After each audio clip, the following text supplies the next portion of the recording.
ஆண்டவருடைய பரிசுத்த நாமத்துக்கு மகிமை உண்டாவதாக. இன்றைக்கும் ஒரு வசனத்தை வாசிப்போம். ரோமருக்கு எழுதின நிருபம் 8ஆம் அதிகாரம் 11ஆம் வசனம். Romans 8 chapter 11th verse.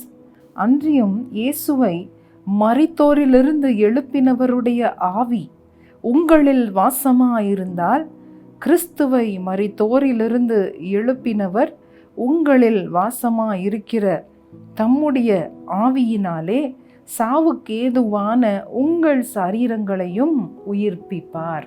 ஆமென். ஹல்லேலூயா. ஆண்டவருடைய உயிர் தெழுதலின் வல்லமை மிக பெரிய வல்லமையாக இருக்கிறது.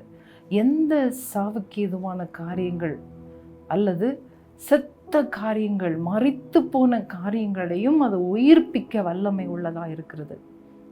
அவருடைய உயிர் தெழுதல் முக்கியம்.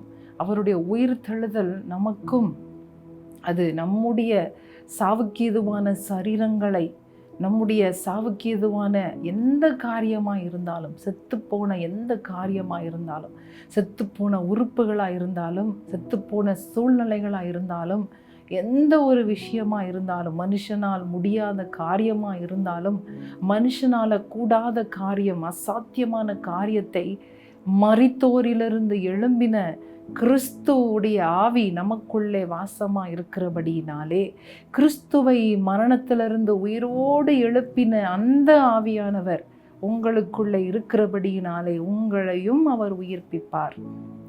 வியாதியினாலே கஷ்டப்பட்டு கொண்டிருக்கிறோமா, மரித்து கொண்டு இருக்கிறோமா, அல்லாவிட்டால் சில காரியங்கள், கடன் பிரச்சனைகளாக இருக்கலாம், மற்ற பிரச்சனைகள், கவலைகள், துக்கங்கள், போராட்டங்கள் மத்தியிலே நம்முடைய வாழ்க்கை செத்தது போல இருக்கிறதா, எல்லாமே முடிந்தது போல இருக்கிறதா, இனி நம்பிக்கை இல்லை என்பதா இருக்கிறதா? அல்லேலூயா. கிறிஸ்துவை உயிரோடு எழுப்பின அதே ஆவியானவர், அதே உயிர் தெழுதலின் வல்லமை உங்களுக்குள்ளே இருக்கிறார். மறந்து போகாதீங்க. அவரை எழுப்புங்க. அவரை சொல்லி ஜெபிங்க. ஆண்டவரே, ஆவியானவரே, கிறிஸ்துவை எழுப்பினீர் அல்லவா, என்னையும் எழுப்பும். நான் கீழே விழுந்து கிடக்கிறேன், நான் குற்றுயிராய் கிடக்கிறேன், என்னுடைய சூழ்நிலையிலே நான் மரித்து கொண்டிருக்கிறேன், மூழ்கி கொண்டிருக்கிறேன், என்னை எழுப்பும் என்று நீங்கள் ஜெபம் பண்ணும் பொழுது அந்த ஆவியானவர் உங்களை தூக்கி விடுவார். அல்லேலூயா. உங்களை உயிர்ப்பிப்பார், உங்களை பலப்படுத்துவார். ஆண்டவர் உங்களை ஆசீர்வதிப்பாராக. ஆமென்.